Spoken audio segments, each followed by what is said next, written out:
நம்ம எல்லாருக்குமே தெரியும் யூஎஸோட பிரசிடென்ட் பார்த்தோன்னா டொனால்ட் ட்ரம்ப்னு. ஆனால் ஆக்சுவலாக யூஎஸ்க்கு வந்து 2 பிரசிடென்ட் இருக்காங்களாம். டெக்னிக்கலாக பார்த்தா 2 பிரசிடென்ட்டா.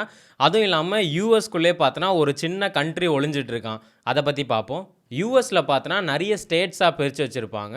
அதில் பார்த்தோன்னா நெவேடான்னு ஒரு ஸ்டேட் இருக்குது. அதுக்குள்ளே பார்த்தோன்னா ஒரு சின்ன கண்ட்ரி ஒளிஞ்சிட்ருக்கு. த ரிப்பப்ளிக் ஆஃப் மொலோசியான்னு ஒரு 11.3 ஏக்கர்ஸில் ஒருத்தர் வந்து கண்ட்ரியாகவே நடத்திட்டு இருக்காராம். அவர் யாருன்னு பார்த்தோன்னா கெவின் பாவான். இவர் வந்து இந்த நெவேடா ஸ்டேட் ஸ்கூலில் ஒரு 1977லேருந்தே நாங்கள் ஒரு தனி கண்ட்ரியாக வச்சுட்ருக்கோன்னு சொல்லி ஒரு கண்ட்ரிக்கு என்னெல்லாம் இருக்கும், ஒரு கொடி இருக்கும், ஒரு நேஷ்னல் சாங் இருக்கும், ஒரு பிரசிடென்ட் இருப்பாங்க. இந்த கண்ட்ரியில் பார்த்தோன்னா அவரே பிரசிடெண்ட்டாகவும் இருக்கார், அவரே பிரைம் மினிஸ்டராகவும் இருக்கார். அந்த கண்ட்ரியோட பாப்புலேஷன் பார்த்தோன்னா ஒரு 35 பேர் இருக்குன்றாங்க. ஆனால் இப்போ கரண்ட்டாக எத்தனை பேர் இருக்காங்கன்னா அவரோட ஃபேமிலி மெம்பர்ஸ் ஒரு 3 பேர், அவரோட ஒரு நாய் ஒரு 3. இப்போ அந்த 6 பேர் வந்து அந்த மொலோசியாக்குள்ளே இருக்காங்க. ஸோ இந்த மொலோசியாக்குள்ளே என்னெல்லாம் இருக்குதுன்னு பார்த்தோன்னா அவர் தனியாக பேங்க் வச்சுருக்காரு, ஒரு ரயில் ரோடுன்னு வச்சுருக்காரு, ஒரு ஸ்பேஸ் ப்ரோக்ராம் வச்சுருக்காரு. இது என்னடா இது ஒரு கண்ட்ரியாக எப்பட்றா ஒன்று யூஎஸ்குள்ளே அதுவும் ஒளிஞ்சிட்ருக்கு, எதுவுமே சொல்லலைன்னு பார்த்தா வீடியோக்குள்ளே போகும்போது தான் நமக்கு தெரியுது இது வந்து ஆக்சுவலாக அவருக்கு ஒரு இன்ஸ்பிரேஷன் தான். ஒரு படம் வந்து இன்ஸ்பிரேஷன் கொடுக்கும், என்னென்னமோ கொடுக்கும். நிறைய பேர் வந்து ஹீரோ ஆவாங்க, நிறைய பேர் வில்லன் ஆவாங்க. இவர் பார்த்தோன்னா ஒரு சின்ன வயசில் இவரோட ஃப்ரெண்டோட ஒரு படம் பார்த்துருக்காரு, த மவுஸ் தட் ரோர்னு. அந்த படத்தோட கான்செப்ட் என்னென்னா இவங்க ஒரு சின்ன கண்ட்ரி மாதிரி வச்சு யூஎஸை வந்து அட்டாக் பண்ணுற மாதிரி, ஒரு 20 பேர் உள்ள கண்ட்ரி வந்து யூஎஸ் கூட வார் டிக்ளேர் பண்ணுற மாதிரி ஒரு கதை. அதை பார்த்தோன்னே இவங்க ஃப்ரெண்டு மச்சான் நல்லா இருக்கு மச்சான், இந்த மாதிரி நம்ம ஒன்று பண்ணலான்னு இவரும் இவரோட ஃப்ரெண்டு ஜேம்ஸும் தான் இந்த நெவேடான்ற ஒரு இடத்துல ஒரு லேண்டை வாங்கி இதை வந்து நாங்கள் 2 பேரும் ஒரு கண்ட்ரியாக மாற்ற போகிறோம்னு சொல்லி ஸ்டார்ட் பண்ணியிருக்காங்க. இவங்க 1977 ஆரம்பிக்கும்போது இதோட பேர் வந்து grand republic of world stain வச்சுருந்தாங்க. ஸ்டார்ட் பண்ண உடனே சொல்லிட்டாங்க, மச்சான் நீ தான் கிங்கு, நான் உனக்கு பிரைம் மினிஸ்டர் அப்படின்னு சொல்லி ஸ்டார்ட் பண்ணியிருக்காங்க. ஸ்டார்ட் பண்ணதுக்கப்புறம் இவரோட கை காசு ஒரு $10,000 போட்டு இந்த கண்ட்ரிக்கு என்னெல்லாம் தேவையோ அதெல்லாம் பண்ணியிருக்காரு. இப்போ அது வந்து ஒரு டூரிஸ்ட் ஸ்பாட்டாக தான் இருக்குது. அதில் பெருசாக எதுவுமே நடக்காது. ஏன்னா ஃபேமிலி மெம்பர்ஸ் ஒரு 3 பேர் இருப்பாங்க, ஒரு நாய் 3 பேர் தான் இருக்கும், வேறு எதுவுமே இருக்காது. ஸோ இவங்களோட மெயின் சோர்ஸ் ஆஃப் இன்கம் என்னன்னு பார்த்தோன்னா டூரிசம் தான். இவங்களோட டூரிசம் எப்படி இருக்குன்னா அந்த நெவேடாலேருந்து கொஞ்சம் தூரம் ட்ராவல் பண்ணி வர மாதிரி இருக்கும். நம்ம அந்த பிளேஸ்க்கு போன உடனே நம்மளை யார் வெல்கம் பண்ணான்னு பார்த்தா அந்த பிரைம் மினிஸ்டர் தான் வராரு. வந்தவுடனே அவர் நல்ல கோட்லாம் போட்டு நிறைய மெடல்ஸ்லாம் போட்டிருக்காரு. அந்த மெடல்ஸ் எல்லாமே பார்த்தோன்னா அவரோட கண்ட்ரிக்குள்ளே அவரே வச்சுக்கிட்ட கேம்ஸ் மாதிரி, என்னோட ஃப்ரெண்ட்ஷிப் மெடல் இது, என்னோட லாயல் மெடல் இது, என்னோட டெசர்ட் மெடல் இதுன்னு அவர் பார்த்தோன்னா இந்த மிலிட்ரி ஆஃபீஸர்ஸ் மாதிரி ஏகப்பட்ட பேட்ச்லாம் போட்டிருப்பாரு. ஸோ நம்ம போன உடனே அவர் நம்மளை வெல்கம் பண்ணுறாரு.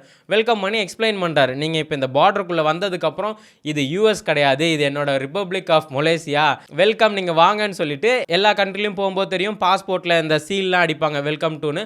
அதே மாதிரி பார்த்தோன்னா இவர் வந்த உடனே பாஸ்போர்ட் எடுத்துட்டு வாங்கன்னு சொல்லி இவரே ஒரு கஸ்டம் ஆஃபீஸ் மாதிரி நிற்கிறாரு. அந்த கஸ்டம் ஆஃபீஸ்க்குள்ளே ஒரு ஆள் இருக்காங்க. யாருன்னு பார்த்தா ஒரு பொம்மை வச்சிருக்காரு, ஃப்ரெட்டுன்னு ஒரு பொம்மையை செஞ்சு வச்சிருக்காரு. வாங்க மீட் பண்ணுங்க, நம்ம ஃப்ரெட்டை மீட் பண்ணுங்க, வாங்க உள்ளே வாங்கன்னு. இவர் அந்த பாஸ்போர்ட் வந்தோடனே இவர் எடுத்து சீல் குத்துறாரு, ரிப்பப்ளிக் ஆஃப் மலேசியான்னு போட்டு அந்த டேட் எல்லார் பாஸ்போர்ட்லையும் சைன் குத்துறாரு. அது இல்லாமல் முக்கியமாக இந்த கண்ட்ரிக்குள்ளே போகணுன்னாலும் பாஸ்போர்ட் அவசியமா. அவர் பாஸ்போர்ட்டில் சீல் குத்துனதுக்கப்புறம் எல்லாரையும் கூப்பிட்டு வந்து சொல்கிறது கூட இந்த ஊரில் யாருமே இல்லை, அவரே தான் ஒரு இதாக எக்ஸ்பிளைன் பண்ணுறாரு. வாங்க எங்களோட ரயில் ரோடை பார்ப்போன்னு. சரி ரயில் ரோடுன்னு உடனே ரயில்வே ஸ்டேஷன்லாம் வச்சு கட்டியிருப்பாருன்னு பார்த்தா இந்த சின்ன பசங்களாம் விளையாடுவாங்களே இந்த ட்ராக் மாதிரி, ட்ரெயின் வச்சு ஒரு இன்ஜின் மாதிரி வச்சு அதுவே ஓடிட்டுருக்கோம். அந்த மாதிரி வச்சுட்டு அந்த ட்ரெயினில் கொஞ்சம் கல்லெல்லாம் போட்டு காட்டாரு. தோ இப்போ நம்மளோட ரயில் ரோடு ஸ்டார்ட் ஆக போகுது பாருங்கன்னு. அதுலேருந்து குட்டியாக ட்ரெயின் வந்து சுற்றிட்டு இருக்கு. இந்த டூரிஸ்டர் எல்லாம் வீடியோலாம் எடுத்துகிட்டு இருக்காங்க. அங்கே போகிற டூரிஸ்டர்லாம் யோசிப்பாங்க, ஓ பைத்தியமா இவன் அப்படின்ற மாதிரி பார்ப்பாங்க. லிட்ரலாக நமக்கு அப்படி தான் இருக்கும். ஏன்னா அவர் வந்து செம்ம ஜாலியாக பேசுவார். அவர் வந்து இது ஒரு கண்ட்ரியாகவே கன்சிடர் பண்ணி தான் பேசுவார். ஆனால் அவருக்கே தெரியுது நான் சொல்கிறது உங்களுக்கு ஜோக்காக இருக்கான்னு கேட்பார். இல்லை ஜோக்கு தானே, இல்லை ஜோக் இல்லை, அப்போ ஜோக் இல்லை, இல்லை ஜோக் இல்லை, இது ஃபன் அப்படின்றாரு. அந்த மாதிரி இன்டர்வியூலாம் கொடுத்துட்டு இருந்தார். அதுக்கப்புறம் கூட்டிகிட்டு போய் காட்டுறாரு, வாங்க என்னோட போஸ்ட் ஆஃபீஸ் பாருங்க. போஸ்ட் ஆஃபீஸ் மாதிரி ஒரு சின்ன ரூம் மாதிரி பண்ணி வச்சிருக்காரு. அதுலேயும் பொம்மையை தான் வச்சிருக்காரு.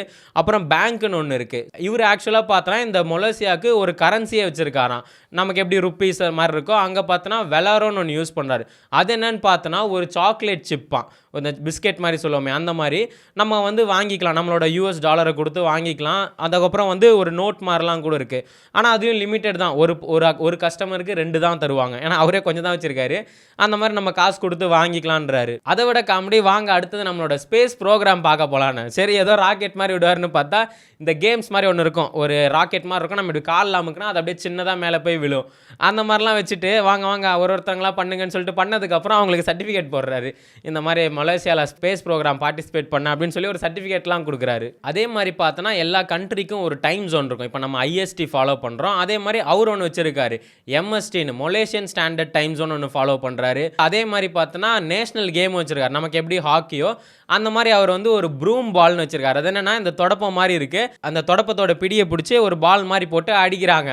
அவரே சொல்றாரு இந்த கேம் வந்து முடியவே முடியாது, ஏன்னா அது என்ன எப்போ முடியும் நமக்கே தெரியாது, அது ரூல்ஸ்லாம் கிடையாது, ஒரு பாலை போட்டு வர டூரிஸ்ட்லாம் சும்மா சும்மா இப்படி அடிச்சு விளையாடிட்டு இருப்பாங்க. அதே மாதிரி இந்த மலேசியன் கண்ட்ரிக்கும் சில ரெஸ்ட்ரிக்ஷன் இருக்கு.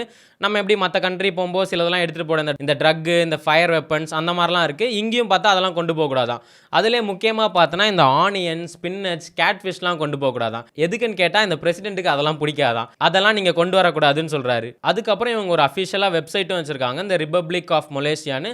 அந்த வெப்சைட்குள்ளே போனால் நமக்கு எல்லா டீட்டெயில்ஸும் கொடுத்துருக்காங்க. இது எப்படி ஸ்டார்ட் ஆச்சு, இவங்க என்ன கல்ச்சர் ஃபாலோ பண்ணுறாங்கன்னு டாப் டு பாட்டம் எல்லாமே கொடுத்துருக்காங்க.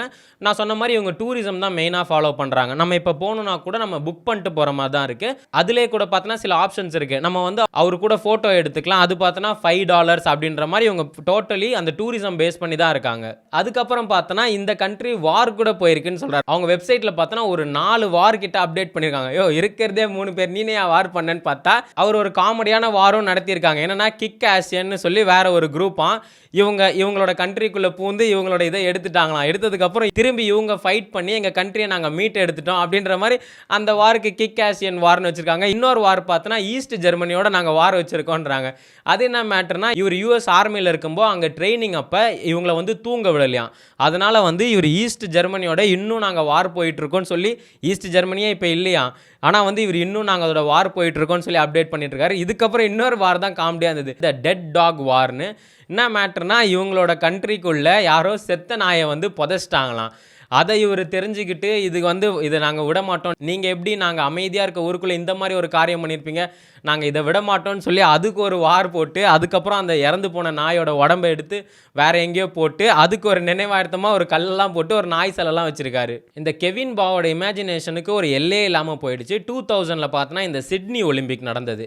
ஸோ அதை பார்த்துட்டு இவர் வந்து கண்டிப்பாக நம்ம ஊரில் ஒரு ஒலிம்பிக்கை நடத்தணும்னு மலேசியன் 2000 ஒலிம்பிக்னு ஒன்று நடத்தியிருக்காரு. அதில் யாரெல்லாம் பார்ட்டிசிபேட் பண்ணியிருக்காங்கன்னா, இந்த மாதிரி மைக்ரோ நேஷன்ஸ், இந்த மாதிரி சின்ன சின்னதாக அவங்களே ஒரு நேஷன் மாதிரி வச்சுருப்பாங்க, அவங்களெல்லாம் கூப்பிட்டு வந்து ஒரு 6 நேஷனை கூப்பிட்டு வந்து ஒரு ஒலிம்பிக்கை நடத்தி அதை வந்து சக்ஸஸ்ஃபுல்லாகவும் பண்ணியிருக்காரு. இவரே ஒலிம்பிக் மெடல்லாம் ரெடி பண்ணியிருக்காரு. Malaysian gold medal, silver medal, bronze மெடல்லாம் நடத்தி இவர் ஒரு ஒலிம்பிக்கும் நடத்தியிருக்காரு. உலகத்திலே இதுதான் ஃபர்ஸ்ட் மைக்ரோ நேஷனாக பார்த்தோன்னா இது இல்லை. இந்த மாதிரி ஏகப்பட்ட ஒரு 200 கிட்ட மைக்ரோ நேஷன்ஸ் இருக்கு. பட் இவங்களுக்குலாம் என்ன பிரச்சனைனா, இவங்கலாம் எந்த கவர்மெண்டாலுமே ரெகனைஸ் ஆக மாட்டாங்க. இவங்களுக்கு தேவையான ஃபண்டு, ஒரு கண்ட்ரினா அந்த யூஎன்லாம் சப்போர்ட் பண்ணும், அந்த மாதிரி இவங்களுக்கு எந்த சப்போர்ட்டுமே இருக்காது. இவங்கலாம் போராடுறதே அதுக்கு தான், எங்களுக்கு அந்த மாதிரி எங்களை ரெகனைஸ் பண்ணுங்க, எங்களுக்கு ஒரு சப்போர்ட் கொடுங்க அப்படின்லாம் வந்து கேட்டுட்டு இருக்காங்க. அதே மாதிரி இந்த மைக்ரோ நேஷன்ஸ்க்குலாமே ஒரு கான்ஃபரன்ஸ் நடக்குமா, அதில் இந்த மலேசியன் பிரைம் மினிஸ்டர்லாம் கூட பங்கெடுத்து அடுத்தது நம்மளோட கண்ட்ரியை எப்படி டெவலப் பண்ணலான்னு இவங்க ஒரு 200 நாடு வந்து கான்ஃபரன்ஸ்லாம் நடத்துவாங்களாம். ஆனால் இது பார்க்கும்போது எல்லாருக்கும் என்ன கேள்வி இருக்கணும், எப்படி இந்த மாதிரி ஒரு நாடாக இருக்கிறதுக்கு அமெரிக்கா அக்செப்ட் பண்ணுறாங்க அப்படின்ற மாதிரி கேள்வி இருக்கும்ல. அதான் இந்த கேள்விக்கு என்ன பதில்னா,